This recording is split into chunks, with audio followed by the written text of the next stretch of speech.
Partiendo, agradeciendo la presencia de todos ustedes acá en este evento. Hoy día, dentro del marco, ¿no es cierto?, del panel sobre educación estandarizada versus educación integral, reflexiones acerca de un nuevo paradigma, queremos saludar a quienes nos acompañan en esta jornada. En primer lugar, Mario Aguilar, presidente del Colegio de Profesores. Aplauso.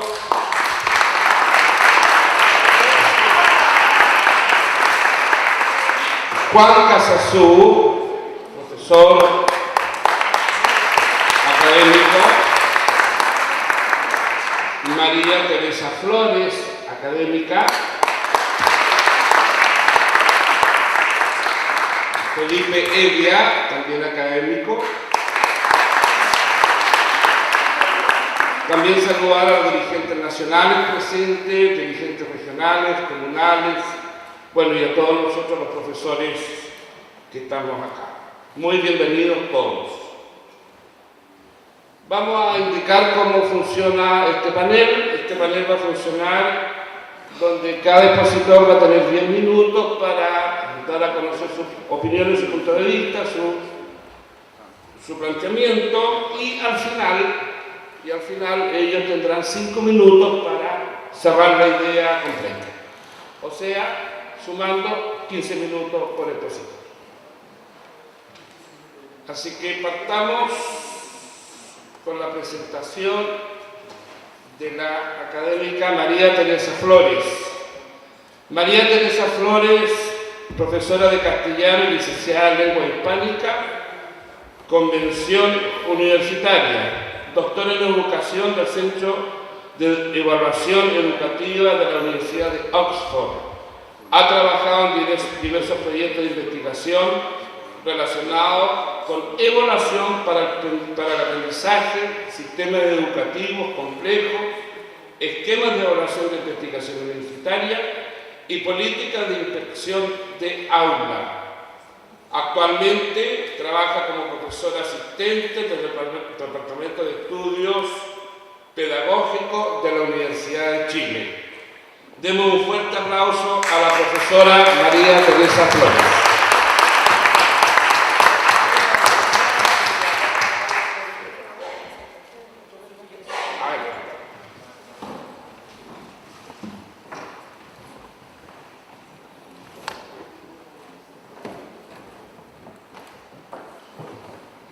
Buenos días, muchas gracias por la invitación.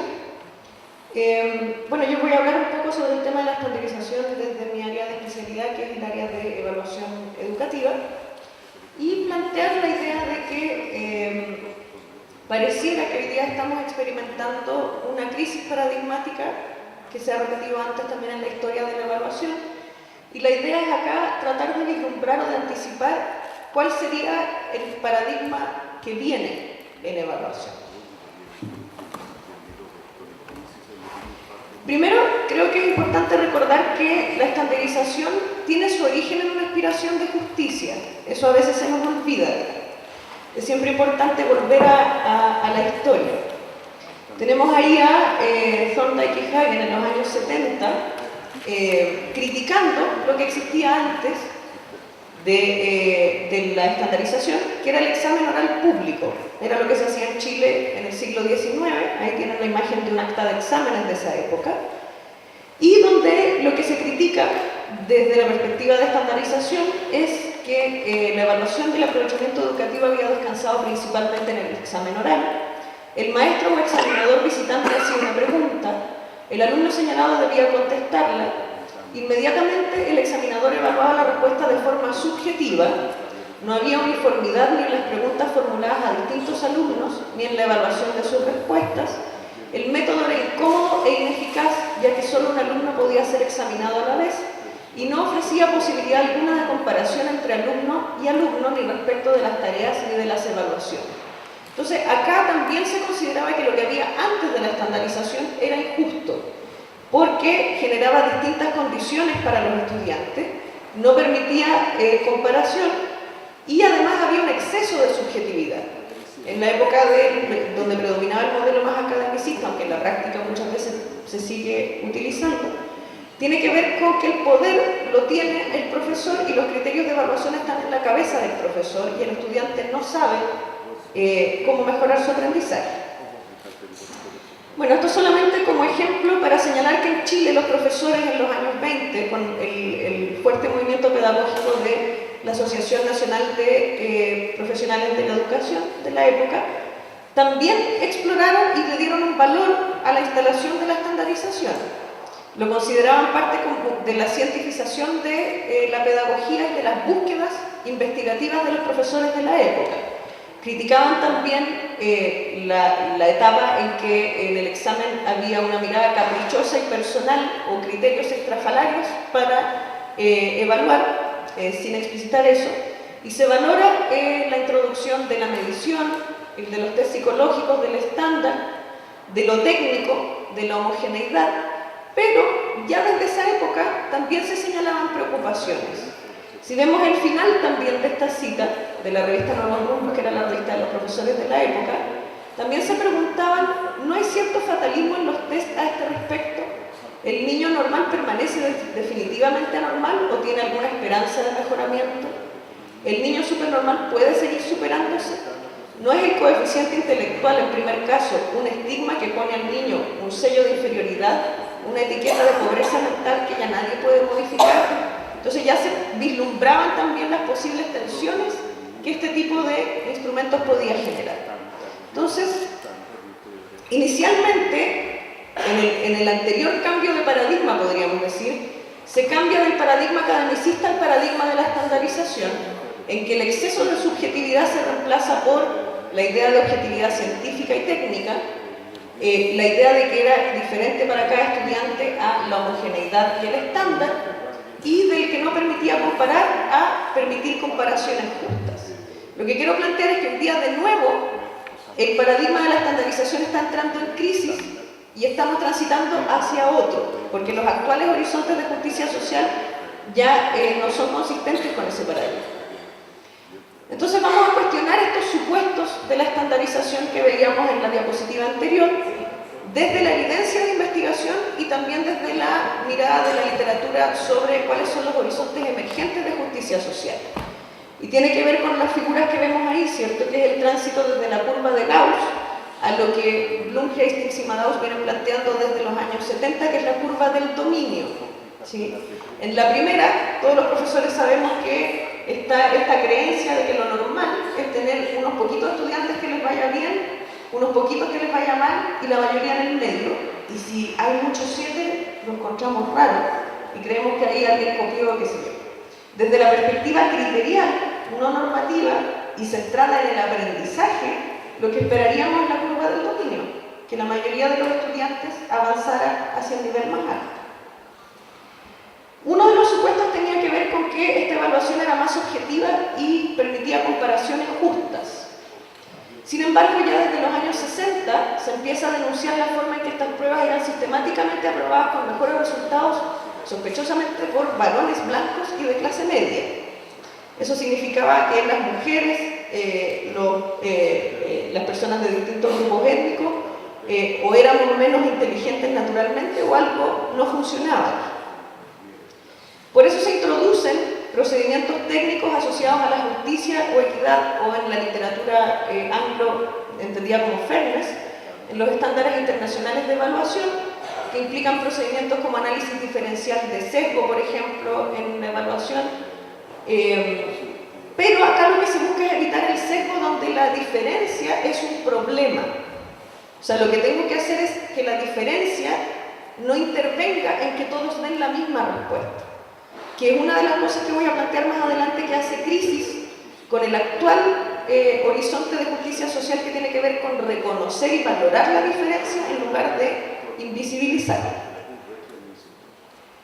Junto con eso, pese a todos estos procedimientos de fairness, hasta hoy día la evidencia en general sigue insistiendo en que hay una alta correlación de los resultados con posibles sesgos de género, raza, etnia, grupo socioeconómico y contexto urbano o rural, hay mucha evidencia que habla de la correlación, por ejemplo, entre el origen étnico o el origen sociocultural, también el género, en el caso de la investigación de Janet Elwood. Y hay otros autores que además dicen que el problema de la discusión de fairness es que centró la discusión en que con un par de herramientas técnicas resolvemos el problema. Y eso deja fuera una visión más amplia de temas socioculturales y la necesidad de incorporar el contexto, el acceso, la igualdad de oportunidades y aspectos desde esa perspectiva a las consideraciones de justicia en evaluación. En Chile también, si hay algo que sabemos que se sigue manifestando, es que los resultados en las evaluaciones estandarizadas están directamente correlacionados con el nivel socioeconómico de las familias de los estudiantes. Y junto con eso, significa que se genera una estigmatización injusta de las escuelas que atienden a los estudiantes de grupos más desaventajados y dañando finalmente la equidad y el sistema público. Junto con eso, el segundo supuesto tenía que ver con la uniformidad como igualdad y justicia, ¿sí? Sin embargo, los horizontes emergentes de justicia social están haciendo que se tensione esta idea. La dimensión de la justicia social que habitualmente se ha trabajado mayormente en evaluación tiene que ver con la distribución, es decir, en este caso con la distribución de aprendizaje, de habilidades, pero hay otras dimensiones que emergen también desde las demandas de reconocimiento de los años 60 en adelante, demandas por el reconocimiento de la diversidad, ¿sí? Y son esas demandas las que parecieran hacer entrar en crisis esta idea de la uniformidad. Y finalmente demandas de participación como un aspecto de la justicia social, es decir, en el diseño de políticas, por ejemplo, la necesidad de que todos estemos involucrados y participemos y trabajemos desde lógicas menos verticales. En términos de distribución, la evidencia nacional e internacional es contundente y de larga data en relación con las consecuencias negativas que generan las evaluaciones estandarizadas de altas consecuencias. Aspectos como la reducción del currículum, la enseñanza en función de la prueba, el empobrecimiento de la experiencia de docentes y estudiantes en términos pedagógicos, agobio laboral, conflicto de rol en los docentes, exclusión, segregación, etc., son reconocidas en la literatura y creo que muchos de ustedes probablemente las viven cotidianamente. Y estas consecuencias evidentemente afectan más a las escuelas públicas, que son las que tienen incentivos y consecuencias asociadas a los resultados, lo que finalmente generaría, según Lippmann, una distribución desigual de habilidades y conocimientos, porque finalmente son las escuelas públicas las que terminan trabajando una versión empobrecida del aprendizaje, donde mecanizamos y estamos entrenando para una prueba, mientras que las escuelas que tienen menos presión y que atienden a grupos menos desaventajados tienen más libertad de acción y pueden promover otro tipo de pedagogía. En el tema del reconocimiento, pareciera que hay un exceso de homogeneización a partir de estas evaluaciones, y eso, por ejemplo, la encuesta CIDE en Chile del año 2012 lo sostiene desde la perspectiva de los profesores y directores, en el sentido de que someten a estudiantes de contextos muy diversos a una misma evaluación, ¿sí? Eso implicaría una injusticia de reconocimiento, en el sentido de un sometimiento descontextualizado de la diversidad, por una parte, pero por otra parte también tiene que ver con invisibilizar el saber del otro, ¿sí? Es decir, acá hay un saber hegemónico que predomina y, por ejemplo, no se entiende que las culturas indígenas podrían tener otra aproximación a la alfabetización o al lenguaje y ese no es el saber dominante y por lo tanto no es parte de la evaluación. Entonces hay como un doble problema de reconocimiento. Y en participación está esta visión tradicionalmente vertical de la política, donde los profesores son simples ejecutores de algo que los expertos externos diseñaron, ¿sí? Eso genera evidentemente una desconexión de sentido. Mucha investigación suele insistir en que los profesores no usan los resultados del CINCE, pero es que si realmente esos resultados no me dicen nada relevante para mi contexto y mi práctica pedagógica, no los voy a usar. Y si no participé en el diseño de eso, menos todavía. Entonces, en ese sentido hay un tema de desprofesionalización y de extirpación del juicio evaluativo de los profesores, pese a que la teoría reconoce que el juicio de los profesores con respecto al aprendizaje de sus estudiantes es más válido que el que puede generar una evaluación externa de un día y unas horas, y implica también una injusticia de participación en el diseño de las políticas. Esto pareciera entonces estar generando cierta crisis en el paradigma de la estandarización, y para que nos vayamos con una idea propositiva, quisiera mostrarles algunas ideas de hacia dónde pareciera ir un nuevo paradigma en evaluación que responda de manera más adecuada a los horizontes emergentes de justicia social. Desde la perspectiva, nosotros tenemos muy marcado que la única forma de rendición de cuentas que existe es la que la literatura reconoce como la accountability de mercado. Sin embargo, existen otros tipos de rendición de cuentas, por ejemplo, la accountability profesional, ¿sí? Por lo tanto, tenemos que transitar hacia otro modelo, y por ejemplo, Salver, desde la perspectiva del sistema finlandés, habla de que un sistema de evaluación que estuviera genuinamente centrado en la mejora de los aprendizajes no se basaría en el control vertical externo, sino que se construye desde la rendición de cuentas mutua, la responsabilidad profesional y la confianza. Es decir, no parte pensando que el otro lo está haciendo mal y lo quiere hacer mal, sino que parte de la idea de que el otro tiene una intención genuina de hacerlo bien. En ese sentido necesitamos transitar desde la lógica punitiva y centrada en el control a propósitos genuinamente formativos. Por ejemplo, en los casos de Uruguay, Dinamarca y Portugal son sistemas de evaluación a gran escala que han decidido tener una evaluación a gran escala que solo tiene como propósito no el control, sino que la mejora del aprendizaje. Por ejemplo, en el caso de Uruguay, es una evaluación que administran los mismos profesores y reciben inmediatamente los resultados de la evaluación con un análisis didáctico por pregunta en función de su práctica pedagógica. Claro, cuando eso se usa para el control y la rendición de cuentas, yo no puedo mostrarle a los profesores las preguntas porque son confidenciales. Pero si mi propósito es formativo, puedo compartir esa información y puede ser más relevante. En Dinamarca es parecido, pero en Dinamarca además se prohibió por ley la publicación de los resultados, porque se reconoce el daño que provoca. Y Portugal hace poco está trabajando en un sistema también de evaluación a gran escala que no entrega ni categorías ni puntajes, solo entrega retroalimentación, por ejemplo. Entonces son sistemas que optan por una idea formativa. Bueno, ahí Felipe ya les va a hablar más en específico, pero está también la iniciativa de evaluación basada en la comunidad, donde lo que se hace, digamos, es que se trabaja con territorios y comunidades en lugar de estar trabajando desde una lógica vertical en una evaluación que viene desde un organismo de gobierno externo. Y por otra parte, desde la literatura de evaluación en general, en investigación y no solo evaluación educativa, se promueve la evaluación democrática basada en el diálogo. Eso significa que en la nueva formulación de políticas deberíamos estar todos los grupos de interés representados desde un inicio y estableciendo igualdad de participación y consensos que no sean la imposición de la mayoría, sino que todas las miradas estén representadas.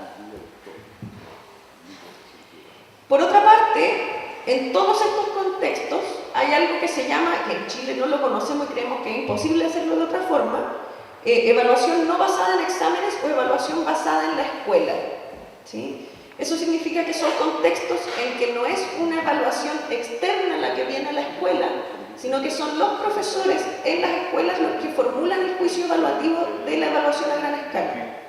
La calidad técnica de eso se resguarda básicamente a través de paneles de calibración de juicio entre profesores y con procesos de moderación externa. Y puse ahí en verde también la iniciativa del proyecto que tenemos con la Corporación de Educación de Valparaíso, que busca también ser una iniciativa a nivel local en esa dirección. Las ventajas de este tipo de evaluaciones es que puede cubrir habilidades que los exámenes externos no pueden abordar, ofrece un reflejo más válido de las habilidades de los estudiantes aplicadas en diversos escenarios y contextos, Es un reflejo más genuino del aprendizaje porque no tiene la ansiedad del ritual de la evaluación como un hito. Posee beneficio formativo y es profesionalizante para los docentes. Y es menos costosa y más eficiente porque lo realiza la propia escuela. Por otra parte, la evaluación basada en la escuela también genera un mayor reconocimiento y una mejor distribución de los aprendizajes, porque los profesores y las escuelas pueden hacer su propia evaluación pertinente para esa escuela y por lo tanto respetar más la diferencia de los estudiantes que tienen. Está también la iniciativa del diseño universal de aprendizajes y la evaluación para el aprendizaje, que busca desde proveer una diversidad de actividades, la oportunidad de que todos puedan demostrar aprendizaje desde su propia diferencia. Por lo tanto, la diferencia pasa a ser parte del diseño y no un problema que tengo que neutralizar. ¿Sí? Y por otra parte, evaluación para el aprendizaje promueve el respetar todos los ritmos de aprendizaje y todas las progresiones, es decir, no solo reconocer quién llegó al estándar máximo, sino que quién dio un paso de progresión en el aprendizaje. Y otra iniciativa es la que se denomina evaluación culturalmente sensible, que es súper interesante como iniciativa, porque trata de indagar en las características de cada cultura para ver que se propongan tareas de evaluación que contemplen la base de conocimiento y experiencia de esas comunidades y por lo tanto se propongan tareas que tengan que ver con necesidades auténticas del contexto. Es decir, por ejemplo, en el caso de Nueva Zelanda, hay una evaluación de lectura y matemática que contempla un ajuste a la perspectiva maorí de esas habilidades.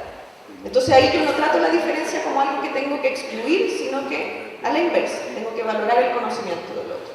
Para cerrar entonces, la propuesta es que estamos transitando desde el paradigma de la estandarización, porque al igual que veíamos al inicio con el paradigma academicista, ya no responde a las actuales demandas de justicia social, y estamos transitando desde esta idea de que la evaluación es objetiva, porque hemos visto que la evidencia pareciera que nos dice que no lo es tanto, es intersubjetiva y participativa, es decir, trabajamos con criterios consensuados entre los distintos actores, transitamos desde el es igual para todos, es diversa y ofrece a todos la oportunidad de demostrar aprendizaje y permite realizar comparaciones. O sea, el problema acá es que la estandarización es necesaria toda vez que nos importa comparar. Y nos importa comparar muchas veces para competir en el modelo de mercado que estamos. Pero si lo que nos interesa es mejorar el aprendizaje, entonces estamos transitando hacia otro propósito. ¿Cómo movilizar el horizonte entonces? Por una parte creo yo que es importante hacerse cargo, responsabilizarse desde el propio cambio de agencia. O sea, yo creo que seguir esperando que los cambios vengan de arriba porque de un día para otro, después de 100 y tantos años, a las personas que están a cargo de la política se les va a ocurrir que quieren hacer las cosas distintas, no es el camino más efectivo. Yo creo que ahí también hay que recuperar alianzas estratégicas. En la investigación que hice de carácter histórico con respecto a la evaluación en Chile, las alianzas estratégicas entre universidades, profesores y movimientos sociales siempre generan respuesta. Por lo tanto, hay que recuperar esas alianzas estratégicas porque ya son muchos tipos de saber reunidos diciendo que esto no da para más. Y lo más importante, perder el miedo.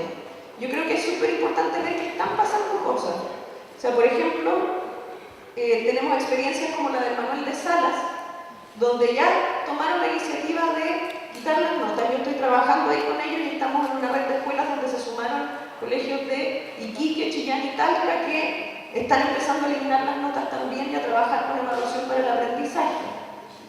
De ahí vienen también iniciativas, estamos escuchando proyectos de ley que implican eliminar el CIPS y las notas de primero a cuarto básico. Eso yo si me preguntan hace 2 años, era imposible imaginarse. Está también la experiencia de Valparaíso, donde se vio la oportunidad política de poder probar cómo sería el plan B, ya que no nos gusta este sistema de evaluación, cómo sería otro sistema de evaluación. Y también hay escuelas como la que puse ahí que fui hace poquito a visitarlo, que es un colegio formado por profesores a pulso, que se cansaron de ese sistema que es el Colegio Comañán de Cartagena y tomaron un riesgo súper grande de armar su propio colegio y salirse de ese sistema, crearon un particular subvencionado que no tiene ningún tipo de lucro, digamos, y tuvieron que aprender hasta a construir para armar el colegio. Y es un proyecto súper interesante. Y para cerrar, un libro que estoy leyendo ahora, que es de Martha Nussbaum, se llama La monarquía del miedo, donde habla que el problema es que las políticas actuales están sustentadas desde el miedo.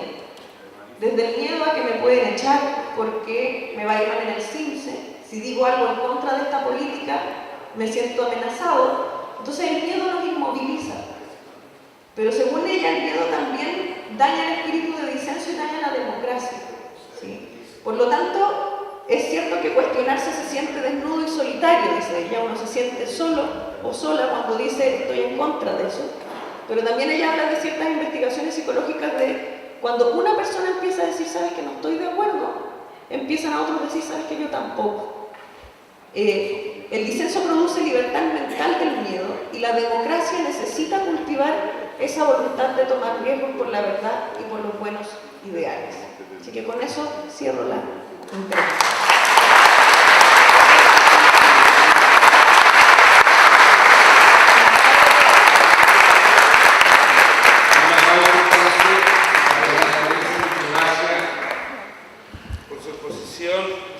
Invitamos ahora a esta exposición al profesor Juan Casasoux, doctor, filósofo y sociólogo de la educación. Estudió filosofía en la Universidad de Notre Dame, Indiana, Estados Unidos, sociología en la Pontificia Universidad Católica de Chile y psicología del niño en la Sorbonne de París, Francia. Es doctor en sociología de la educación y su desempeño profesional lo ha ejercido en la docencia en ciencias sociales en la Universidad de Chile Católica. Fue investigador del Instituto Nacional de Estudios Demográficos en París durante 25 años. Fue especialista internacional en educación de la UNESCO, autor de varios libros.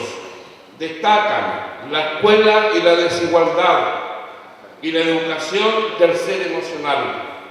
Actualmente es director del programa de educación emocional y dirige el Centro Índigo. Con ustedes el profesor Juan Casasoux.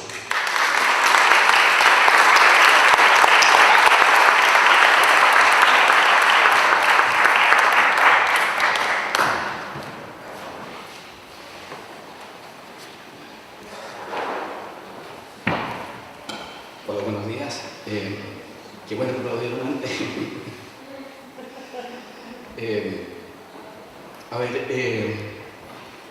Estoy como muy emocionado porque llevo como muchos años escribiendo acerca de la crítica a los temas de medición y veo que esta brillante exposición nos está diciendo que esto está cambiando y que por fin estamos entrando en una nueva etapa, una etapa de diversidad. Entonces, como yo presumía, me han dicho que teníamos unos brillantes expositores, me fui como para otro lado y quiero darle un título a mi presentación de ahora, que realmente es una osadía, porque tratar de decir en este breve instante las cosas que son más complejas. Le quería poner como nombre a los guardianes de las puertas de la percepción.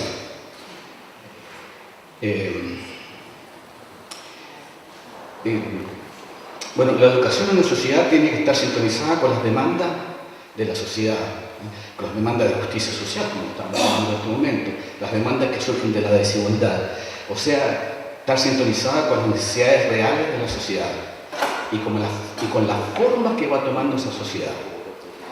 Chile es un país que está cambiando muy rápidamente, hay nuevas formas emergiendo y sobre eso quisiera hablar un poquito.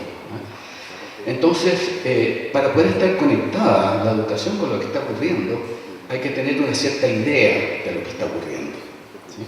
Y esta idea toma, lo que en términos más o menos científicos se dice, toma la forma de un paradigma, ¿no? Y por eso me imagino el título, reflexiones acerca de nuevos paradigmas de este panel, ¿sí? Y la educación consistiría en ayudar a las personas a poder navegar en estos nuevos paradigmas. Entonces, un paradigma de forma más simple es una visión del mundo. Dicho de otra manera, es una forma de ver la realidad, ¿no? Es la forma de cómo concebir lo real, ¿no? Y reconocer entonces que la forma de concebir lo real a través de los paradigmas está cambiando, ¿no? En su forma más realmente a nivel como de mencionada, podemos distinguir que estamos afectados por 3 paradigmas y por la emergencia de un 4º paradigma. Es decir, la dificultad de poder comprender lo que está ocurriendo en la sociedad chilena tiene que ver con la idea de que personas están navegando en paradigmas distintos. El primer paradigma al cual yo quisiera hacer referencia y que ha marcado los últimos 400 años es el de la revolución científica. Es decir, aquel glorioso siglo XVII, de Descartes, de Newton, de Galileo, de toda esta gente increíble que generaron el mundo objetivo casi como por primera vez, ¿no? a través de la ciencia. Y lo que les interesaba a ellos, como objetivar el mundo con la metáfora de una máquina y con una focalización en la parte. Lo que quiere decir que fue a través de la focalización de la parte se generaron las disciplinas, ¿no? y las especializaciones que configuran la manera que tiene esta visión científica de ver el mundo. La segunda visión la podemos llamar orgánica o sistémica, que surge a principios del siglo pasado y que dura hasta el final del siglo, cuyo eje principal podría ser que es la disolución del mundo objetivo, ¿no? Y la focalización en la idea del sistema más que en la parte. Voy a comentar un poquito más eso, ¿no? El tercer paradigma, ¿no? Está inspirado por el mejor título quizás que esto, que a partir de la vuelta al siglo XXI, que es la liquidificación de la sociedad, ¿no? Vamos a hablar de la sociedad líquida en este sentido, y que en el fondo es la emergencia de la subjetividad, la valorización de la subjetividad y la focalización en el individuo. Y la cuarta, la emergente, a la cual ya estamos sintiendo los efectos, es el transhumanismo, ¿no? que es la disolución del individuo y la fusión del ser humano con la máquina. Cada uno de estos paradigmas tiene su forma de ver la realidad y hay una ideología que la acompaña. En la revolución científica, ¿no? El primero que planteó esto quizás fue Galileo, que estableció una frase, aun cuando se refería exclusivamente al mundo físico. Galileo planteó: lo que no se puede medir no existe. Y de ahí comentaron las bases, ¿no? de la ideología de la transformación de los elementos de la realidad en números, ¿no? Descartes distingue la res existencia y la res cogitans, ¿no? Es decir, la res existencia es la cosa, todo aquello puede ser medible y trabaja fundamentalmente en ese aspecto, y cómo transformar esto en fórmulas matemáticas, ¿no? Para Newton las cosas ocupan un lugar específico porque están sometidas al tiempo y al espacio, ¿no? Entonces, lo que no se puede medir, lo que no se puede identificar como materia en el tiempo y el espacio, queda de lado como no importante. En el segundo paradigma, que es la visión orgánica, esto cambia a través de varias partes, pero empieza sobre todo con los teóricos cuánticos, los mecánicos cuánticos, ¿no? Para quienes las leyes de la realidad son distintas que las leyes que dominan la realidad en el mundo de la revolución científica de Newton, ¿no? Para ellos la realidad ocurre como en múltiples niveles, están superpuestos unos con otros, ¿no? Está constituido por ondas que están constantemente en relación y en movimiento, ¿no? Y estas ondas son afectadas por el observador. Es decir, el punto principal es que quien observa una cierta realidad afecta a la realidad, ¿no? En el mundo de las ondas, ¿no? Y esto fue como continuando con este punto de traducir todos estos números, Niels Bohr, por ejemplo, el danés, ¿no? Establecieron que si bien la realidad se comporta en forma de ondas, ¿no? cuando lo queremos medir, se transforman en partículas. Es decir, lo que tiene una cualidad de superposición, de estar en múltiples relaciones, etc., ¿no? Cuando le ponemos un número, ¿no? lo transformamos en una partícula, en ese caso específico, y por lo tanto todo el resto se congela y queda fuera de la observación. Entonces, el mundo de las posibilidades se vuelve solamente en un mundo de múltiples posibilidades de desarrollo, asociado a la educación. O sea, las posibilidades se transforman en un solo punto cuando están sometidas a la transformación a esto en un número específico relacionado con disciplina. Todas las otras características desaparecen y queda una sola y tergiversada. Entonces, hay dos cosas a tener de este otro paradigma. En realidad, vale la pena hablar un poquito de esto.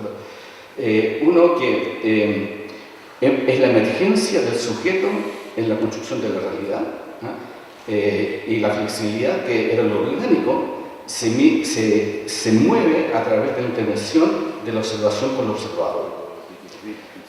Entonces, con eso, si nos ligamos la energía de transformarlo en un número, la realidad se reduce y se transforma en una cosa. Los patrones de los organismos vivos pierden su vida y se transforman en estadísticas, que es el sistema que gestiona nuestro sistema educacional. En el tercer paradigma, que es el de la liquidificación, el sistema se desestructura. Claramente estamos viviendo un periodo de liquidez. Vamos a hablar de la liquidez porque sí usaba la expresión de líquido, porque lo líquido tiene la capacidad de adquirir cualquiera sea la forma de los límites o de los bordes que le pongan. Entonces, si pensamos en los jóvenes hoy, van tomando, están en espacios de completa libertad, de completa posibilidades, y de repente van adquiriendo ciertas identidades, ciertas formas, de acuerdo al tipo de interacciones que ellos van estableciendo. No hay estructuras físicas, las instituciones se están desarmando. Todo es posible y todo es desechable. Lo único que cuenta en este tipo de forma de la realidad es la conexión, aunque sea breve, lo importante es mantenerse en contacto. Esto es la disolución de lo conocido. Todavía en este paradigma lo que importa es el procesamiento de la información, y el procesamiento de la información lo hace una máquina que es manejada por los individuos. En el cuarto paradigma que está emergiendo ahora, que es del transhumanismo, para poner un nombre, el ser humano empieza a perder su individualidad y se fusiona con la máquina. Y el buscar su aumentación, ¿qué quiere decir esto? Por ejemplo, si yo tengo un problema de audición, busco aumentar mi capacidad auditiva poniéndome una prótesis o un chip que me ayude. Y eso con todo el cuerpo. Entonces, al buscar su aumentación, empieza a focalizarse en las funciones más que en lo que caracteriza un ser humano. Se pierde focalizarse en la funcionalidad del ser humano, se pierde el corazón de lo que constituye ser un ser humano. Y hay una nueva definición que ha emergido del ser humano, que es como un ente procesador de la información, y por lo tanto, en este proceso de procesación de la información se instala lo que se conoce como la realidad virtual. La ideología de la transformación de la realidad en número es una perspectiva revolucionista y establece qué es lo que se considera valioso. Y lo que no es transformado en un número es dejado de lado. Iniciado el primer paradigma vía Galileo y todos estos grandes pensadores, tenemos que ver aquí en Chile su traducción, por ejemplo, y en relación a la educación, lo que ocurre, lo que estamos hablando recién, escuchamos de Teresa, lo que ocurre con el CIMSE, lo que ocurre con la PSU, el PISA y el TIMSS, que son la transformación de un proceso complejo en números y que tienden a encontrar el proceso. Esta ideología es importante en la educación. Afecta el mundo de la educación, que es un mundo complejo, es multidimensional y multicausal, no tiene esta relación de causa-efecto indirecta, y la transformación de este mundo en número lo que hace es servir las necesidades administrativas del sistema, no las necesidades de los alumnos o de los profesores, tal como mencionó Teresa recién. Esto es atrayente para la gobernabilidad del país. ¿Por qué miden? Porque permite contar con una ilusión de contar con indicadores sintéticos. O sea, el sueño de todo ministro de Educación o ministra de Educación es contar con indicadores sintéticos para poder saber qué es lo que está pasando. Permite clasificar a las personas, que también es una ilusión. Permite asimilar, como reducir el proceso educativo a la idea de la fábrica terrorista a través del creador de la administración científica, y además nos impone un nuevo lenguaje. O sea, al principio de los 80 ocurrió esto muy claramente, o sea, cuando empezamos a hablar de mediciones, de gestión, de capital humano, de productividad en el aula, todo eso fue un lenguaje que pareció, para mí recientemente, en fin, eso sirve para compararse. Es muy interesante escuchar, por ejemplo, a los presidentes y presidentas que cuando se hablan de educación, de lo que hablan es el lugar que están en el ranking del PISA, no de los contenidos de la educación, sino que el lugar que están ocupando en ese ranking. Y por último sirve para generar un sistema de control, por lo menos la ilusión de control. Pero tiene varios problemas esta ideología. Desvía la atención de las finalidades de la educación y lo envía hacia una focalización en los puntajes. Organizada, o sea, nuestra educación china está organizada en torno a los puntajes, lo que lleva al colegio a generar cursos de CIMSE y cursos de PSU, etc., en vez de estar preocupados de la educación vertical. Pero los puntajes no significan nada, en el fondo no significan nada. Uno podría pensar en lo que se ha hablado y se ha escrito, eso que un puntaje alto tiene una relación estrecha con el tipo de sociedad que se está construyendo.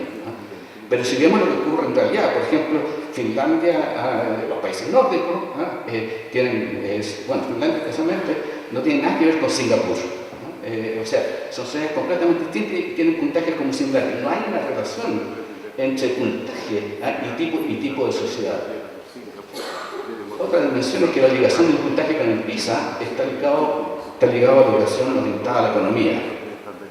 Pero si pensamos que en el desarrollo de los países, desarrollados, por ejemplo, Estados Unidos, Francia, Alemania y Dinamarca, son países que no tienen un alto ranking dentro del CIMSE, son los países más desarrollados. Es decir, también no hay una correlación entre los puntajes del CIMSE y el grado de desarrollo de una sociedad. El peligro principal que tiene esto es que no nos aleja de la comprensión del fenómeno común y lo transformarlo entonces en solamente un dato estadístico. Estamos en un momento en el cual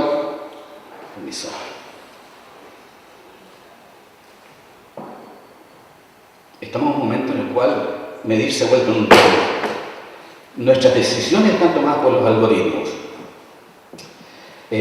Vamos dirigidos rápidamente hacia un mundo transhumano, donde la mezcla del humano y la tecnología va a ser necesaria si acaso queremos mantenernos relevantes en la sociedad. Esto es como bien complicado, o sea, estamos yendo casi inexorablemente hacia un mundo en el cual o me incorporo a esta fusión de la máquina, del humano con la máquina, para continuar siendo relevante en la sociedad. Puedo dar un ejemplo. Digamos, dentro de unos 20 años más, llega el rector, llama a un padre a que venga al colegio y le dice: mira, hay que agregarle un chip en el cerebro de tu hija para que pueda mantenerse al nivel de las otras compañeritas, si no, le va a ir mal en el colegio. Problemas como de este tipo se nos está haciendo como una necesidad.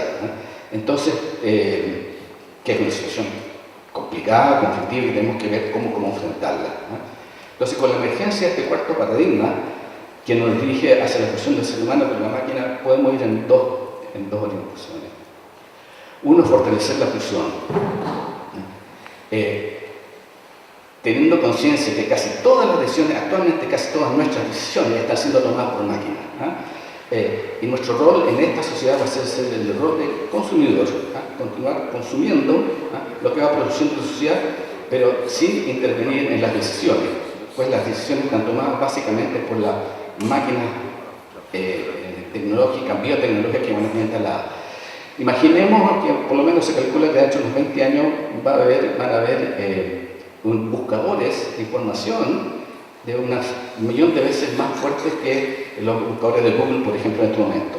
Y esto, ya existe la posibilidad de hacerlo, de introducir un chip que a uno lo se conecte el cerebro directamente con la nube.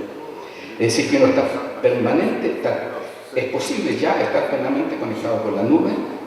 Entonces, que la nube se conecta con nosotros y estamos constantemente en una interacción con los algoritmos de la máquina que nos dan una información increíble.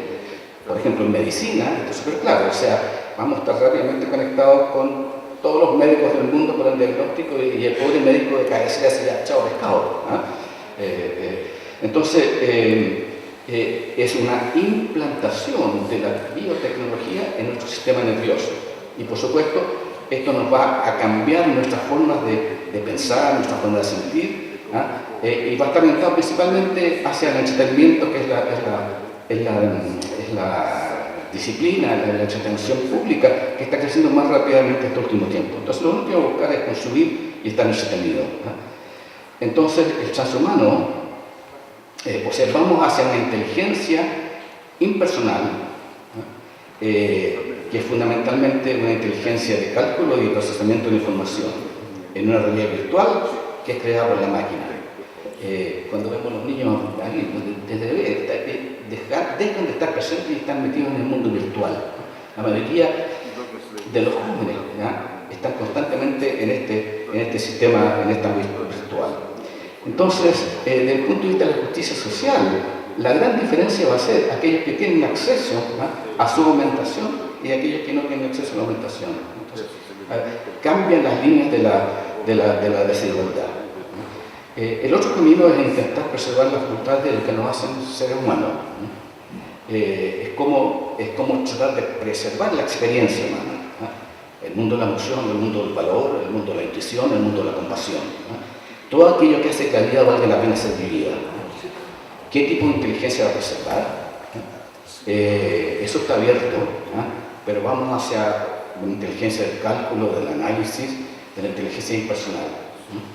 ¿Qué va a pasar con la inteligencia emocional, de la inteligencia relacional, de la inteligencia de emociones elevadas, del altruismo?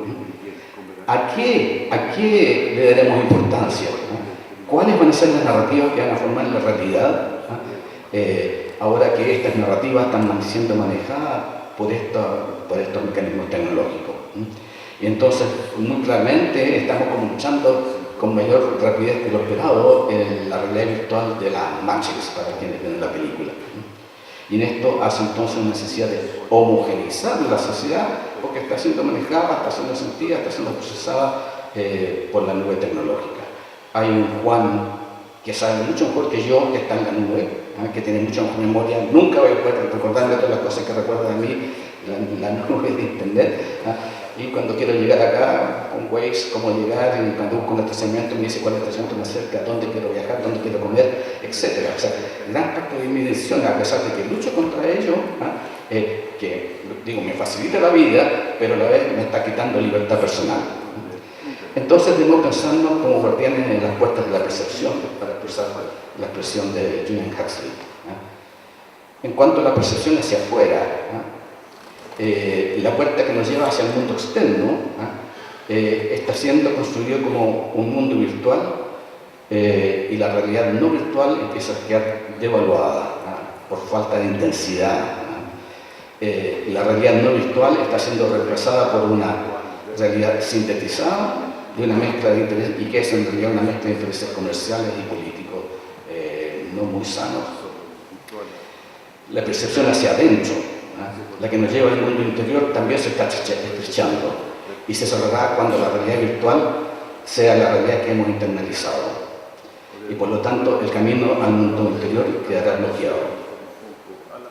Vamos a estar separados del mundo natural externo, y también vamos a estar separados de nosotros mismos. Por eso decía ser guardianes de las puertas de la percepción hacia afuera y la percepción hacia adentro. ¿Qué hacer? Y con esto voy a terminar. Lo principal es ser guardianes de la percepción, tratar de estar en contacto con lo real, no en la abstracción numérica. Todavía vivimos aún en dos dimensiones, la dimensión objetiva y la dimensión subjetiva. Uno podría pensar que la dimensión objetiva es la real, pero en realidad la subjetiva es más real. Y es a mi juicio donde ahí se debe buscar la educación. ¿En qué sentido es más real? En el sentido que uno tiene una relación directa con la experiencia humana, a través de lo que le ocurre en su interior, no mediatizado por la tecnología. Doy el ejemplo, por ejemplo, si me siento como mareado o algo así, voy a la clínica y me ponen un electrodo, me conectan al computador y aparece mi cerebro lleno de lucecitas que se prenden y se apagan. curvas de todo tipo, fantástico, ¿no? Pero me sigo siendo mareado. Entonces, si quiero saber qué está pasando, puedo ir a mi casa, sentarme tranquilamente, tranquilizar, y meditar y observar un poco qué es lo que está pasando conmigo. Esa información subjetiva es una experiencia directa de la información subjetiva que estoy teniendo. Ambas son útiles, ambas son complementarias, pero más real, más directa es la percepción interna subjetiva.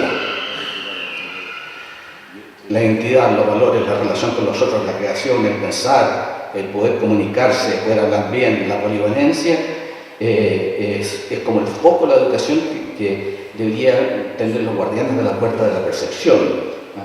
Y en general, sobre todo, empezar a tener una idea de quién es uno mismo, que es lo más importante, ¿no? O sea, todo aquello que haga la pena que la vida sea vivible, que sea vivible en un periodo en el cual las tasas de suicidio están creciendo exponencialmente, ¿no? Y entonces poder focalizar todo esto y no terminar como terminó el salvaje en el mundo feliz de Aldous Huxley.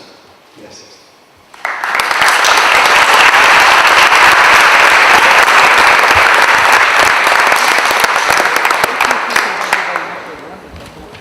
Vamos a continuar con Felipe Evia de la Jara. Felipe Evia de la Jara, antropólogo por la Universidad de Chile y doctor en antropología por el Centro de Investigación y Estudios Superiores en Antropología Social. Actualmente profesor investigador en CIESAS, Unidad Golfo. Realizó una estancia postdoctoral en el Centro de Estudio de Metrópole Centro Brasileiro de Análisis y Planeamiento, Sao Paulo, Brasil. Sus principales líneas de investigación son relacionadas con sociedad-estado, contraloría social, participación ciudadana, programas de transferencias condicionadas, educación y política social. Sus investigaciones han sido premiadas y reconocidas por el gobierno de Brasil, el Programa de las Naciones Unidas para el Desarrollo, el Consejo Latinoamericano para el Desarrollo, la Red Internacional Cohesión Social, la Universidad de Luxemburgo, y en 2015 fue acreedor del Premio de Investigación 2015 de Ciencias Sociales que otorga la Academia Mexicana de Ciencias. Demos un fuerte aplauso al profesor Felipe Evia.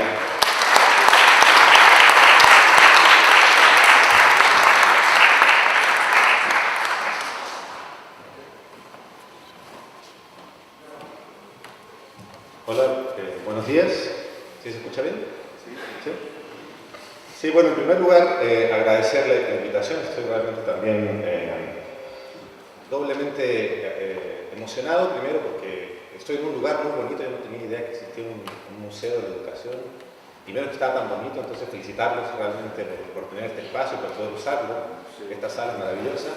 Y en segundo lugar, por estar aquí justamente trabajando y platicando en cursos de actualización de los docentes generados por el mismo colegio de profesores. Me parece a mí que eso es una cosa muy buena, lo felicito y realmente agradezco que estén destinando una mañana de su tiempo para escucharnos y para platicar al respecto.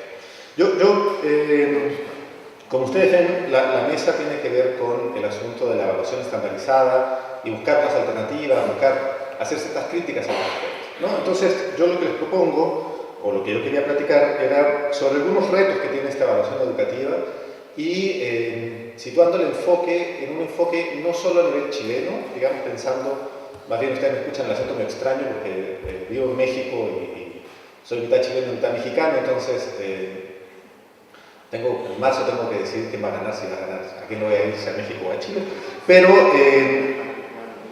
importante el ver en este contexto latinoamericano o en este contexto más grande, cuáles son los retos que se puede enfrentar la evaluación educativa, ¿no?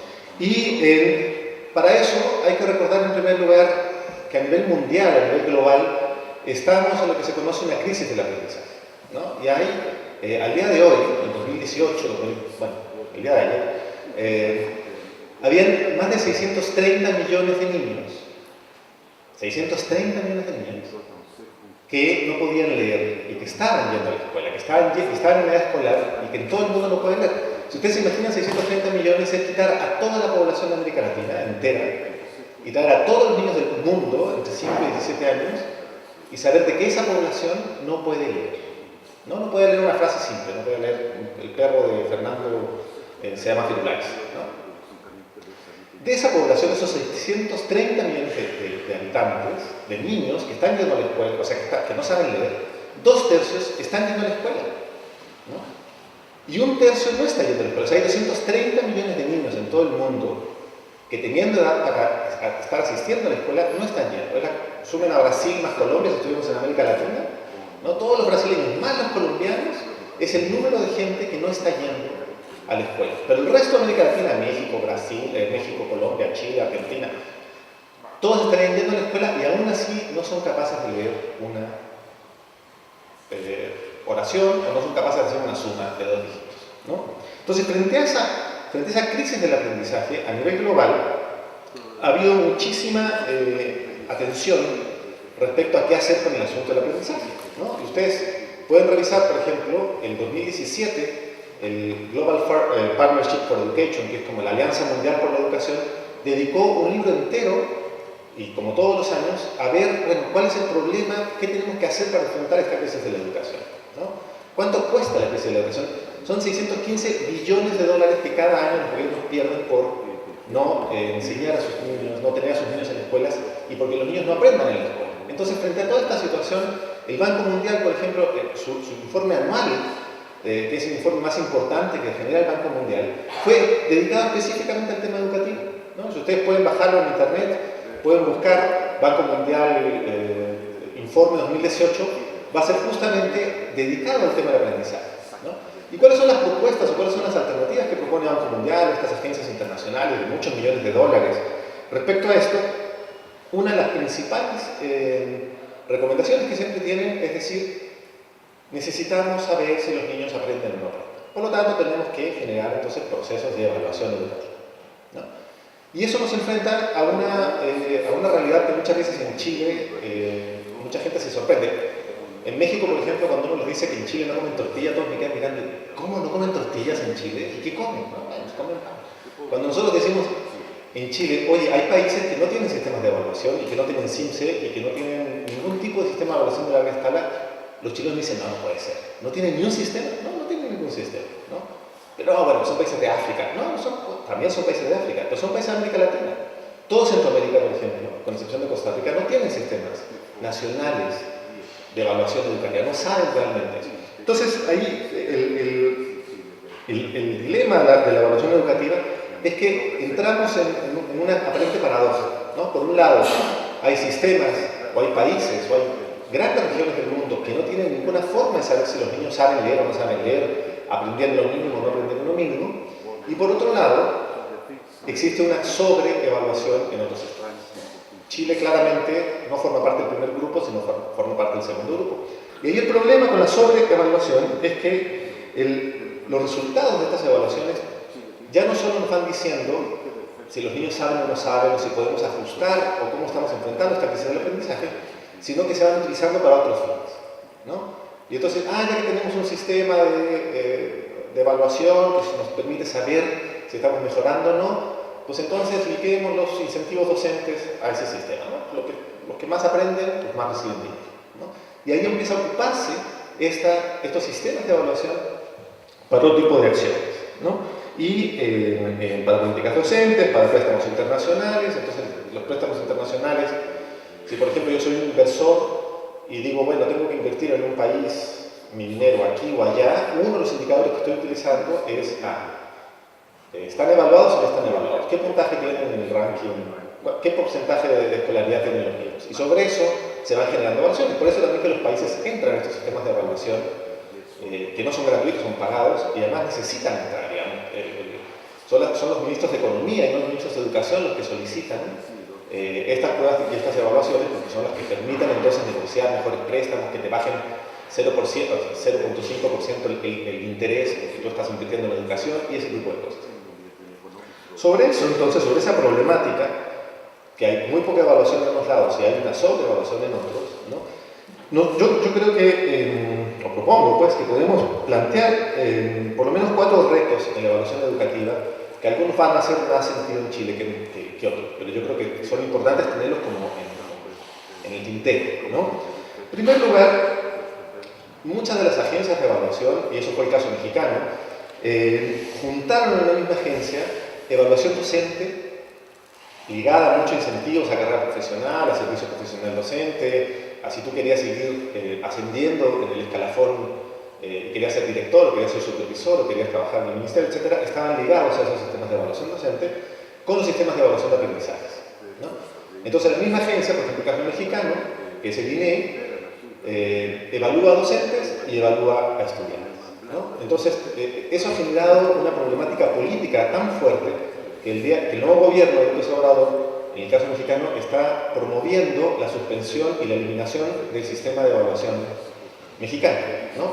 Porque fue un sistema que se dedicó a evaluar docentes y que tuvo consecuencias muy negativas para los docentes, ¿no? Ustedes seguramente conocen bien el caso y hace 2 semanas atrás el presidente López Obrador presentó una iniciativa para eliminar el sistema nacional como su agencia de calidad, digamos, ¿no? Como la nueva política entonces es dejar eso, y eso tuvo que ver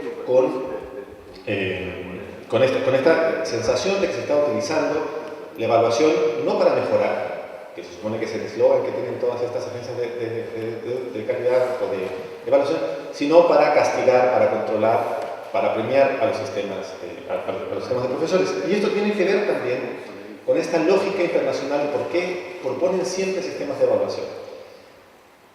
La idea de proponer sistemas de evaluación es que funcionan más o menos como caballos de Troya, donde gracias a estos sistemas de evaluación vienen incluidos otras políticas, sobre todo privatización, ¿no? Que uno a uno lo tacha luego de paranoico, dice, ay, pero ¿cómo se va a meter la privatización por medio de la evaluación? Pues justamente los sistemas de evaluación son el primer paso que permiten entrar con los sistemas de clasificación, pero también atacar el sistema laboral educativo, ¿no? Que es un sistema que no está basado en una competencia, sino que está basado en que los profesores, por lo menos en México, tienen la plaza y tienen asegurada su plaza y no es discutible, no los pueden echar, digamos. Entonces, todos esos procesos de incertidumbre laboral para mejorar la productividad, que son procesos típicos neoliberales, se intentan integrar aquí por medio de la evaluación. Por lo tanto, es muy importante para mantener o para pensar en la evaluación educativa separar la idea de evaluar alumnos o de evaluar aprendizajes de evaluar maestros. Segundo tema, y que yo creo que es el reto principal de cualquier sistema de evaluación en América Latina y en general, es que se tiene que disminuir la brecha entre evaluación y mejora educativa, ¿no? Se supone que la gran promesa, el gran discurso que tienen todos estos sistemas es que gracias a la evaluación nosotros vamos a poder mejorar. Por eso invertimos millones de pesos o millones de dólares, nos inscribimos a PISA, a TIMSS, a lo que sea, para que nos digan entonces, y nunca queda claro cuál es el paso entre la evaluación, los resultados de evaluación y la mejora educativa, ¿no? Ahí ese paso es todavía muy amplio. La doctora Flores lo remitía diciendo, bueno, yo tengo los resultados del CIMSE, dice como profesor, ¿qué hago? Para mejorar no tengo idea, nadie nos dicen, la agencia luego nos dice así cosas de, bueno, échale ganas, y uno dice, bueno, sí, pues voy a echar ganas, pero ¿qué hago? Pues, o sea, ¿dónde estoy mal? ¿no? Y por otro lado, uno como papá tampoco tiene ninguna idea de qué hacer con esos resultados, ¿no? Entonces, estrechar la distancia entre evaluación y mejora educativa es un elemento central, y ahí, por eso es tan importante pensar en los nuevos paradigmas y pensar en una complementación entre evaluación estandarizada, con evaluaciones formativas, con evaluaciones para aprendizaje, que permitan entonces realmente poner a trabajar la evaluación para lo que es para mejorar, para tener información, para saber si estoy por el camino correcto, si ya me equivoqué, si tengo que retroceder, etc.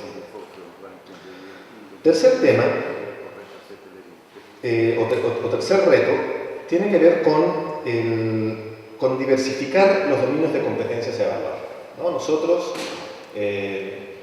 estamos acostumbrados y nos han acostumbrado a que sí, es muy importante la educación tiene fines de construcción de ciudadanía, pero a la hora de los que hubo matemáticas y lenguaje es lo que importa, y los números de matemáticas y los números de lenguaje y el resto son medio accesorios, pero ahí no tenemos cómo entrar, ¿no? Y tampoco se han generado, y eso es una crítica muy fuerte a la psicología educativa, a la sociología educativa, no se han generado sistemas de evaluación ni siquiera estandarizados que permitan medir este tipo de nuevos dominios que son necesarios para medir realmente la calidad educativa, ¿no? O sea, la educación no solo se reduce a sumar y a leer, sino que implica una serie de metas, y esas metas no están siendo evaluadas, ¿no? Y ahí se necesita también un reto de evaluación. De decir, bueno, entonces, ¿cómo sabemos si estamos formando buenos ciudadanos? ¿Van a votar, no van a votar? Ir a votar es el único indicador de construir buenos ciudadanos, ¿no? ¿Cómo sabemos si estamos, si hoy día se necesita aprender a conducir o saber programar, ¿no? ¿Estamos enseñando a programar? ¿Estamos enseñando a programar? Ese tipo de nuevos dominios se necesita diversificar. Y ahí las agencias de evaluación educativa dicen, no, eso es muy difícil, y de ahí no salen, ¿no? Y se siguen centrando en matemáticas y en lenguaje, porque ya está más hecho, porque es propiamente el sistema educativo, pero también porque representa una dificultad de evaluación no menor. Cuarto punto, y con esto voy cerrando, es que hay un reto para la evaluación que es cuando uno la considera como política pública a los sistemas de evaluación. No se han hecho evaluaciones sobre las evaluaciones educativas.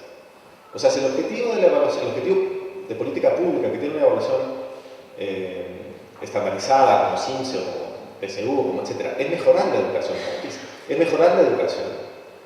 No tenemos evidencia, no tenemos evaluaciones que muestren realmente qué tan bien y qué tan mal se ha logrado hacer eso, ¿no? Hay muchísima evidencia sobre, y la TV presentó mucha información, sobre los efectos negativos que ha tenido estas políticas de evaluación en los sistemas en general, ¿no? Pero entonces, si nosotros podemos medir o podemos evaluar la efectividad o no efectividad que tienen estos sistemas, no se ha hecho, ¿no? Y eso implica entonces también tomar decisiones sobre el presupuesto y sobre el tiempo y el dinero y el esfuerzo que dedicamos a evaluarlos, ¿no? El secretario de Educación, el mexicano, cuando presentó esta propuesta de eliminar el sistema de evaluación mexicano, dijo, imagínense que nosotros estamos con sobrepeso, ¿no? Y la política que nosotros utilizamos para bajar el sobrepeso es pesarnos todos los días, ¿no? Me peso. Y esa es la única política que tenemos para bajar el peso. Entonces, claro, es importante pesarse, por supuesto, ¿no? Quien ha hecho dieta en su vida, sabemos de que pues, tenemos que pesarnos también, saber que no es un tema menor, pero claramente no está en el pesarse diariamente donde va a estar los cambios, sino que justamente es cómo ligar esas mediciones y esa información que es pertinente, que es relevante, con bajar el peso, ¿no? Entonces, yo creo que estos cuatro retos, y con esto termino mis 15 minutos, creo que son los retos que son importantes pensarlos, importante reflexionar y articular con las escalas que hemos estado analizando en esta mesa. Eso sería, y muchas gracias por el tiempo.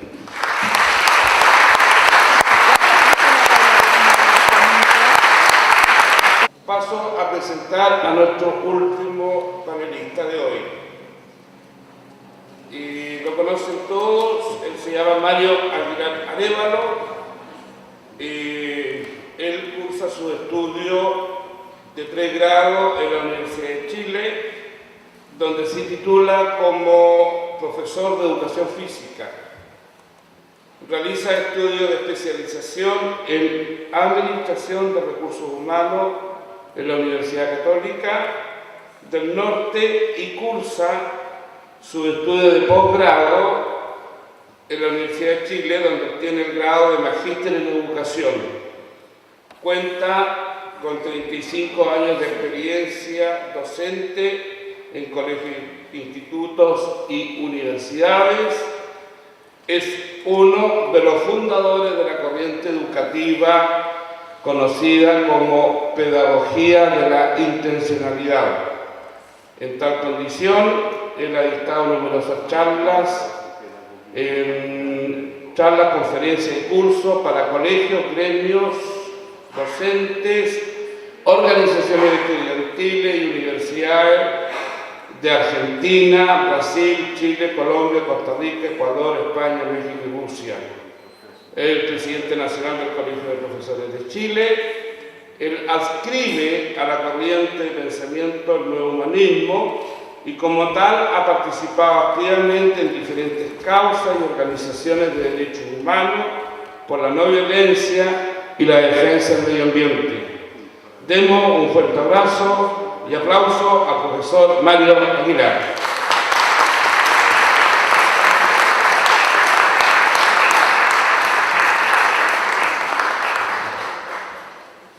Muy buenos días.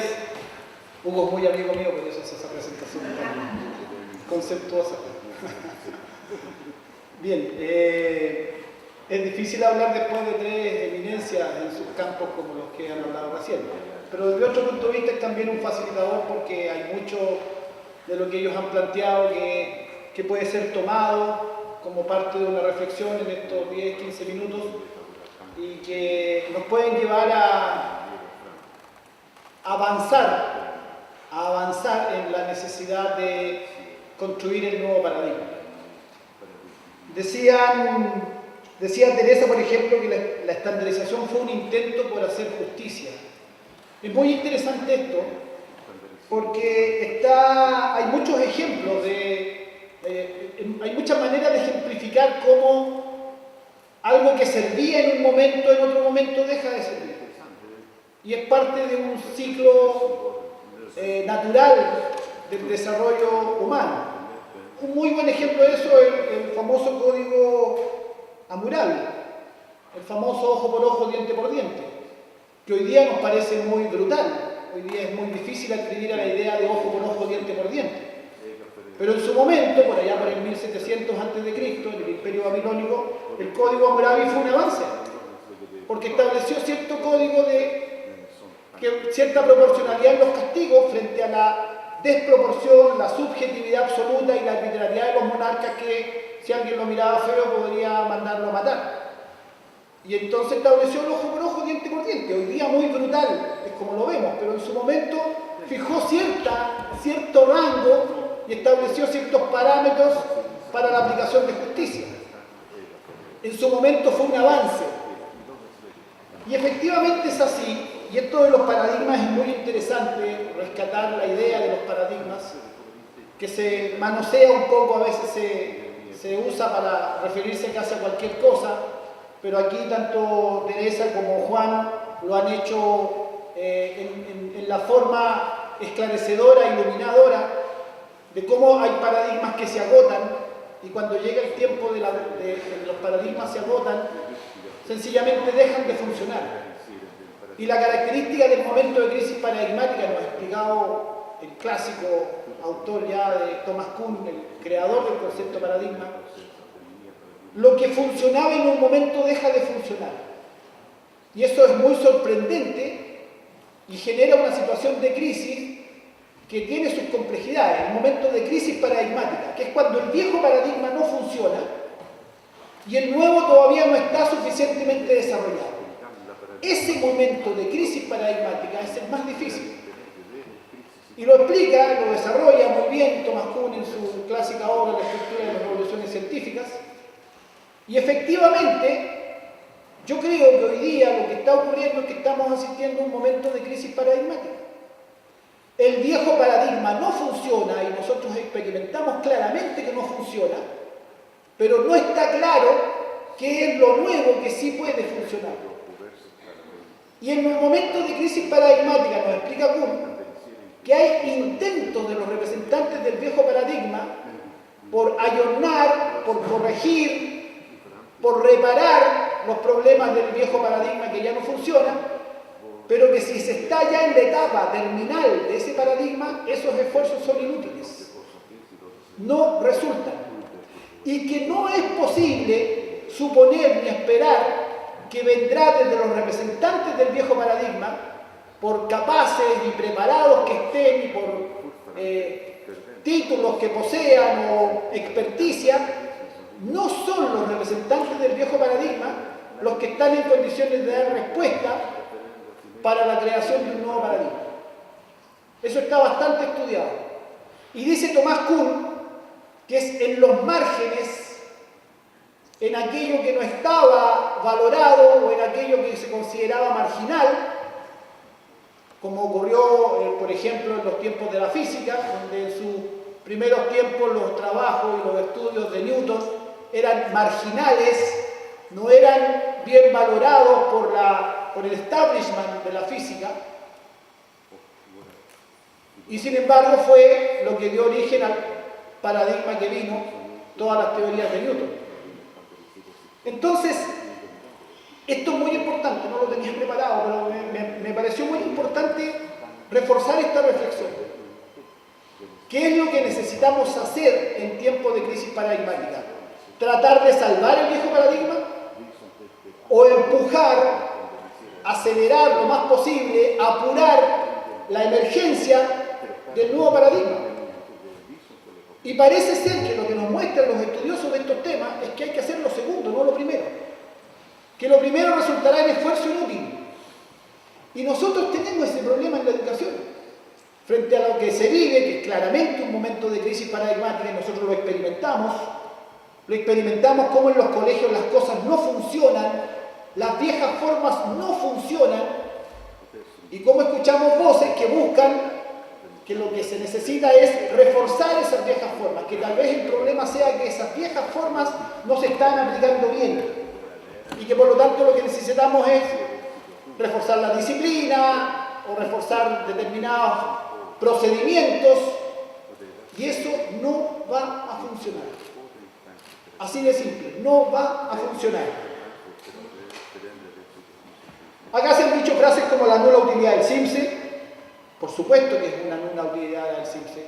Yo pregunto a algún profesor acá si alguna vez le ha servido para sus clases, para sus niños particulares, específicos, concretos, esos 30, 40 niños que tienen su sala de clase, si acaso le sirve cuando está con el cuarto básico saber que el cuarto básico anterior que dio CIMSE en esa escuela tuvo 240 puntos.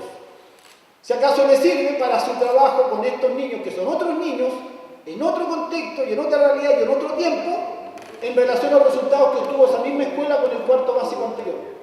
¿Qué utilidad presta ese macrodato respecto a la micro tarea que tiene que hacer con cada uno de los niños?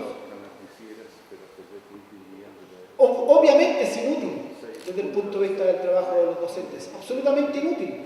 Que me muestren los resultados y que salga el ministro, la ministra de Educación, diciendo que este año los puntajes promedio en el país subieron 5 puntos, ¿qué me dice respecto de mis niños específicos con los que yo estoy trabajando? ¿Qué me dice?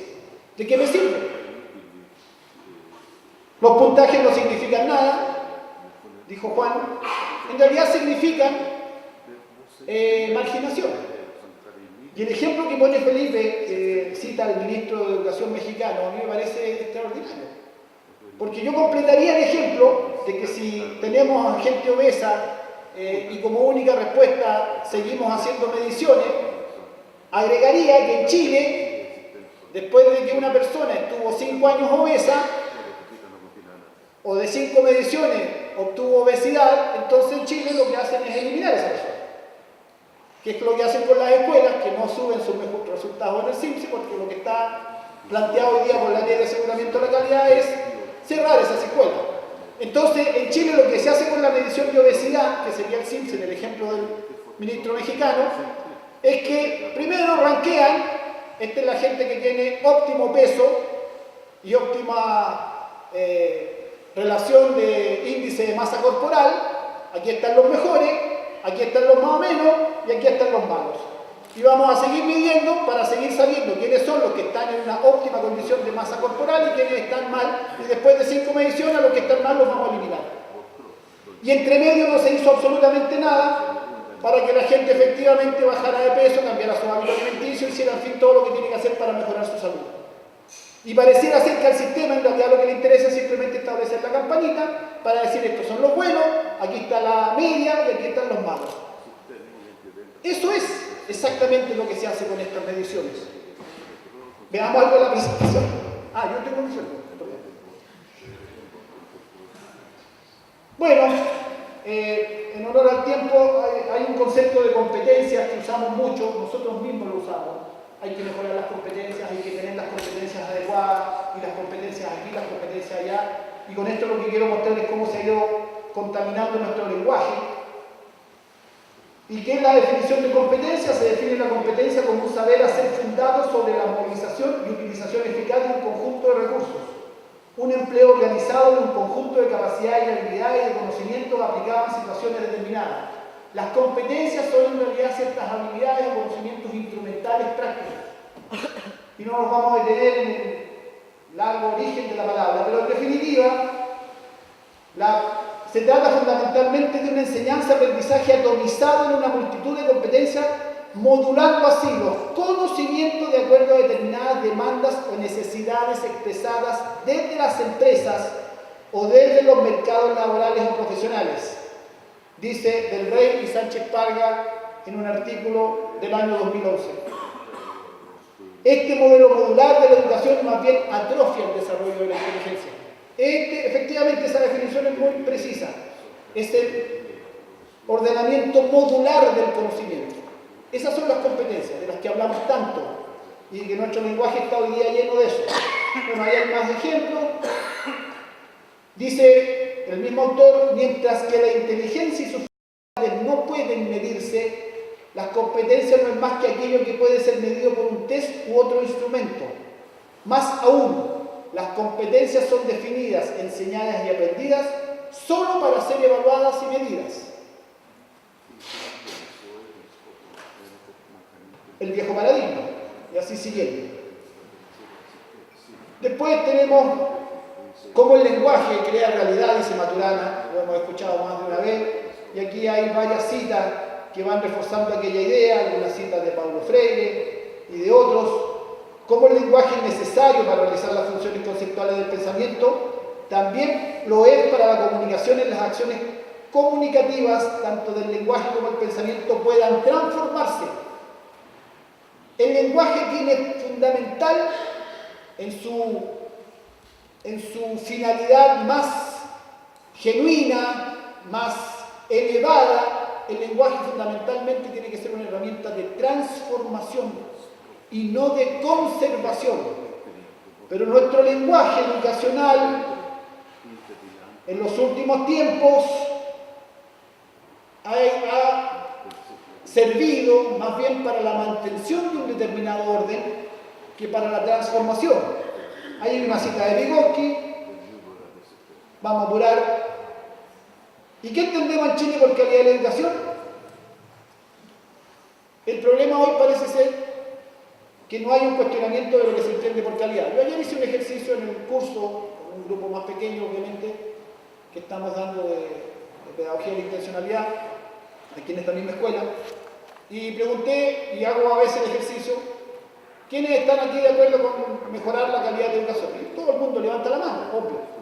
Si yo ahora lo hago, lo hubiera hecho al inicio, todos habrían levantado la mano porque el sentido común nos dice que, por supuesto, ¿quién va a estar en contra de que se mejore la calidad de educación? Pero ¿de qué calidad hablamos cuando decimos mejorar la calidad de educación? ¿Qué entendemos por calidad o qué entienden los bien pensantes cuando nos bombardean todo el tiempo con que hay que mejorar la calidad de la educación? Lo dice el presidente de la República, lo dicen los parlamentarios, lo dicen los formadores de opinión en los medios de comunicación. Hay que mejorar la calidad de la educación y el sentido común se instala.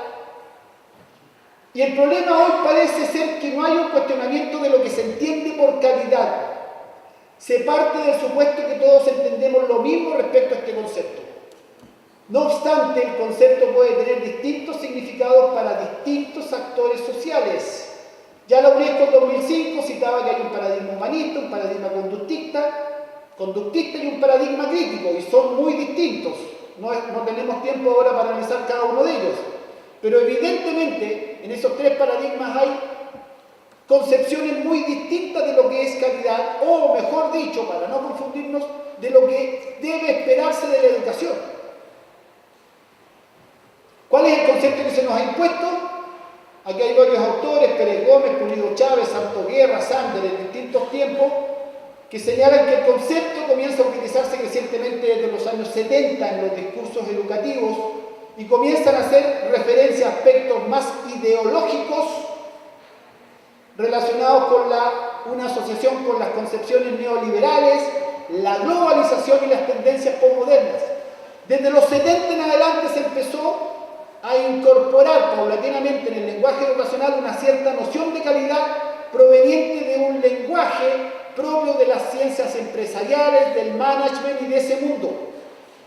Y eso a partir de finales de los 80 e inicios de los 90 se convierten en políticas concretas que Felipe explicó muy bien cómo fueron políticas que se fueron incorporando desde los grandes centros financieros, cuando te decían, le presto esta platita, pero esto va asociado a que usted haga estas mediciones y siga estas políticas y utilice estos conceptos.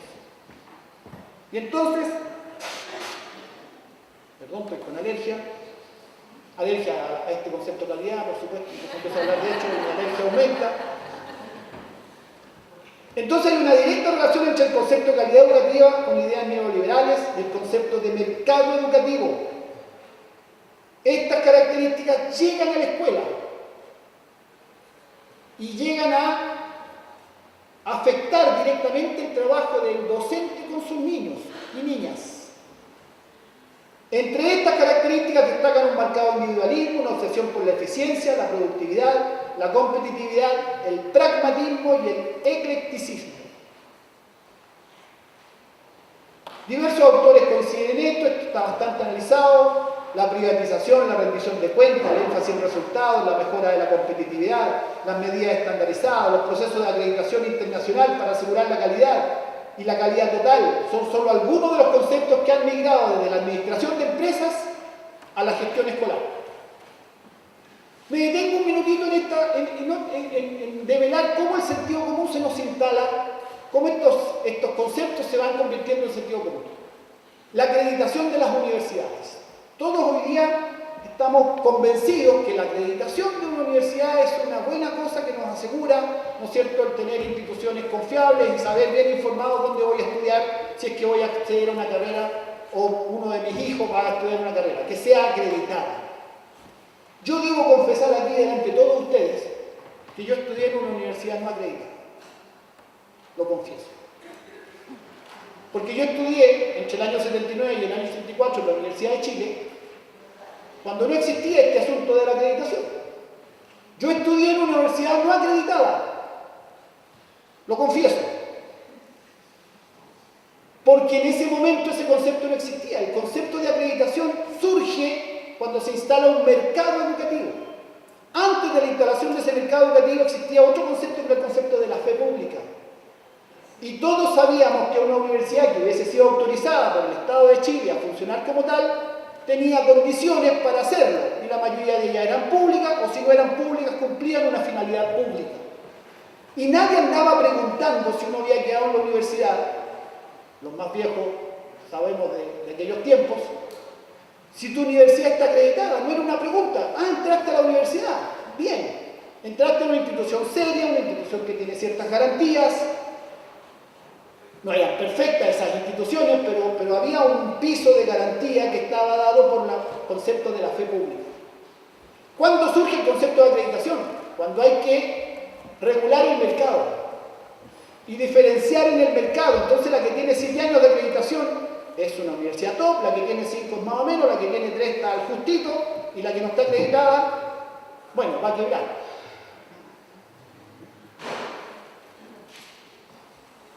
Se nos instalan estos sentidos comunes. Se nos instala el sentido común de la calidad de la educación, se nos instala el sentido común de las competencias, se nos instala el sentido común de la acreditación. Y así, si revisáramos nuestro propio lenguaje, el paradigma moribundo todavía está presente en nosotros. Concepto de calidad total, para revisarlo, en el curso lo estuvimos haciendo ayer, partió con la Toyota en los años 50. La trampa de la calidad, Santo Guerra ha trabajado mucho esto, pero veo que se paró este caballero acá al lado mío y seguramente le está haciendo presión con el tiempo. Vamos a apurar un poco. La principal trampa extrínseca, según Santos Guerra, en el uso y abuso del tema calidad es el tema de las comparaciones. Dice que existe un serio peligro al hacer comparación entre personas, experiencias y centros educativos, porque entramos en una lógica y en una vorágine donde finalmente trabajamos para esa comparación, no trabajamos para nuestro contexto, nuestra realidad y nuestros particulares estudiantes, trabajamos para esa comparación. Entonces, yo aquí arriesgo una aproximación a una conceptualización integral y compleja de calidad educativa. Para construir el nuevo paradigma o para tener una alternativa al paradigma moribundo, Teresa, Juan y Felipe creo que nos aportaron suficientemente dentro del restringido tiempo que hay. Ellos tienen trabajo obviamente mucho más desarrollado, recomiendo seguir sus trabajos, yo lo hago, bueno, Felipe menos, que lo conozco más recientemente, pero a Juan y Teresa les he seguido sus trabajos, son muy interesantes, nos entregan insumos de gran calidad. Ellos tienen las competencias muy desarrolladas para entender.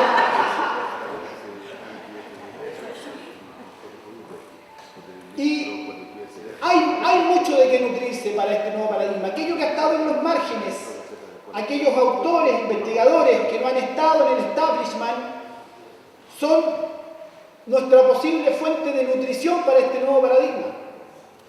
Incluso algunas instituciones oficiales también nos pueden... Yo tomé aquí un elemento para ejemplificar cómo se puede construir algo nuevo, distinto, no necesariamente al tomar algo que ya existió no es nuevo, pero cómo se puede nutrir este nuevo paradigma y empujar este nuevo paradigma. Por ejemplo, aquí hay una propuesta que es utilizar los objetivos de la educación según el párrafo 1 del artículo 29 de la Convención de los Derechos del Niño. ¿Qué dice? A. Desarrollar la personalidad, las aptitudes y la capacidad mental y física del niño hasta el máximo de sus posibilidades. Interesante. B. Inculcar al niño el respeto de los derechos humanos y las libertades fundamentales y de los principios consagrados en la Carta de las Naciones Unidas. Qué fantástico sería que ese fuera un objetivo central dentro de nuestros colegios y nuestro sistema escolar. C.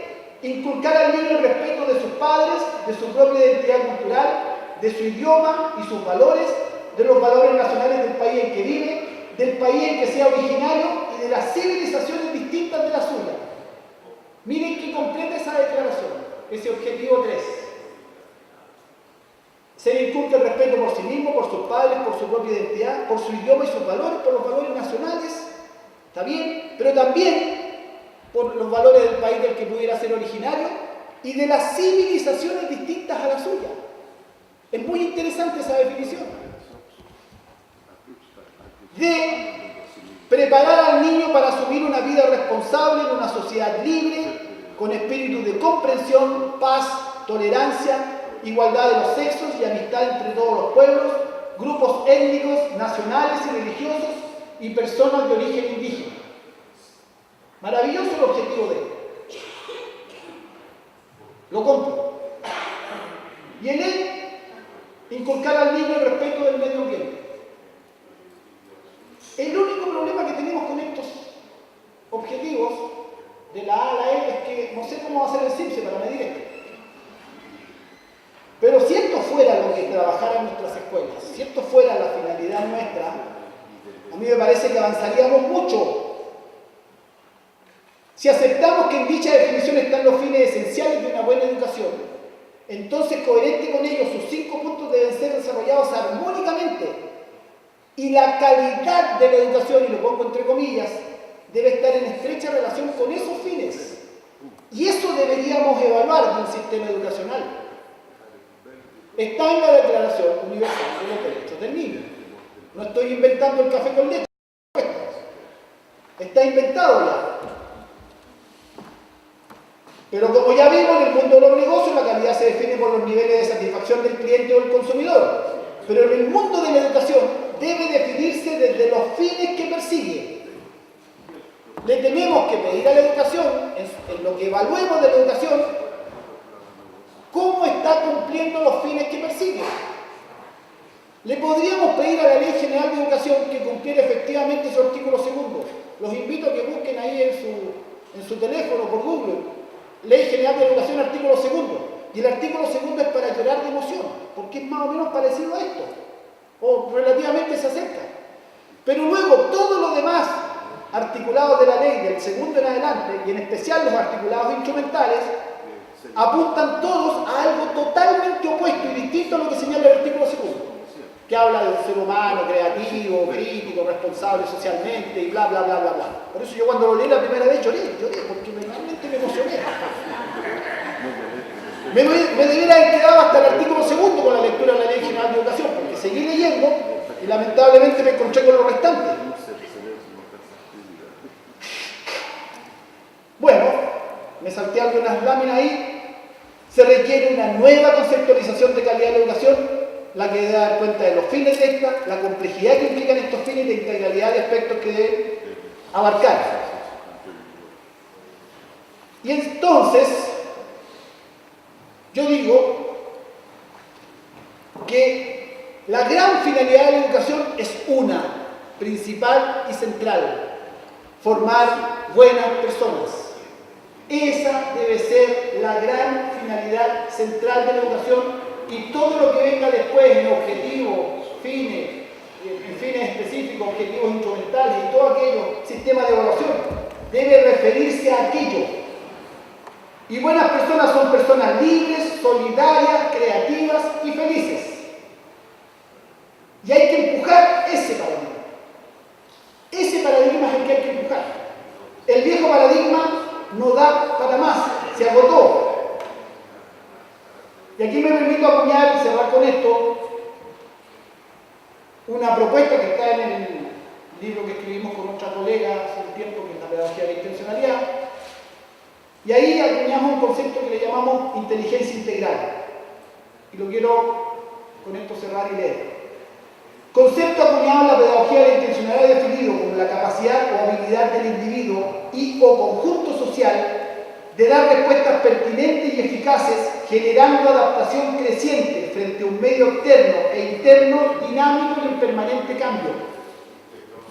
La inteligencia integral implica el desarrollar una mirada estructural frente a los fenómenos o hechos que se presentan y disponer los recursos necesarios para dar las mejores respuestas, incluidas las respuestas de transformación del medio externo e interno, mejorando la capacidad de actuar en él.